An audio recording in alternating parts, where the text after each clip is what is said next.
Bonjour à tous et à toutes, chers adhérents de BHC. La Gemara dans Masechet Choulin, page 300, page 133 nous dit que un homme qui enseigne la Torah à un élève qui n'est pas positif à 100% dans tous les domaines, il ressemble à quelqu'un qui fait l'idolâtrie. De l'autre côté, la Gemara dans Masechet Chagiga, page 15, nous dit que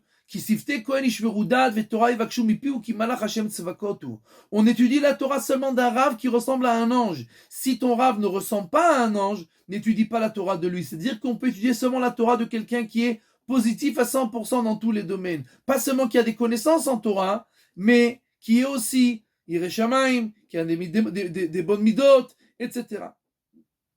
La Gemara dans Chagiga pose la question, si c'est comme ça, comment Rabbi Meir a-t-il étudié la Torah de Acher? Acher, c'était Elisha ben Avouya qui est devenu un renégat, qui était un grand rabbin et qui est devenu un renégat. La Gemara nous répond que Rabbi Meir disait, moi c'est comme une grenade. Je mange l'intérieur et je jette l'écorce. Donc je prends la Torah qui est bien de Elisha ben Avouya qui était un grand rabbin avant, et maintenant, l'écorce, les bêtises et la culture qu'il a pris pour lui, je la jette et je la mets à la poubelle, je ne l'utilise pas. Et de là, on comprend le verset qui est écrit dans la Torah, Ki tiknu mimkar me'amitecha o kano miyad amitecha. Si tu vends à ton ami ou tu achètes de ton ami. Mimkar, c'est une affaire. Or, la Torah est appelée une affaire. Ki lekartov natati lachem. Je vous ai donné une bonne affaire.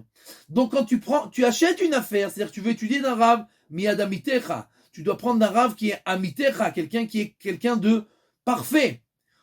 Oh, kano miyad amitecha. C'est pas quand tu veux acheter, tu veux vendre. Tu vends à un élève, il doit lui aussi être amitecha. C'est-à-dire que la Torah doit être passée de génération en génération d'une manière tout à fait parfaite. Des rabbanim qui sont à 100% à des élèves qui sont à 100%. On ne peut pas étudier la Torah dans toutes sortes de sites, avec toutes sortes de rabbanim qui ont peut-être des connaissances, mais qui n'ont pas d'Irat Shamayim et qui n'ont pas de bonnes valeurs, etc., qui ont une culture qui est complètement déformée, qui vient d'autres cultures qui ne sont pas les nôtres.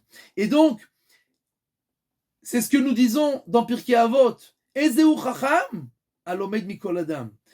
Le seul qui peut étudier de tout homme, c'est celui qui est chacham comme Rabbi Meir. Seulement celui qui a la possibilité comme Rabbi Meir de prendre l'intérieur et de jeter l'écorce et qui est très très très intelligent pour faire ces distinctions, ce qui n'est pas trouvable chez la quasi-majorité des gens, alors il pourrait étudier chez quelqu'un qui est comme Elisha ben Avouya. Mais tous les autres gens, les simples gens, comme nous, alors on doit seulement étudier dans un endroit où le Rav, il est à 100%, ses manières de réfléchir sont à 100%, sa Torah, elle est à 100%, sa Yirat Shamayim, elle est à 100%, et seulement comme ça, on peut étudier la Torah.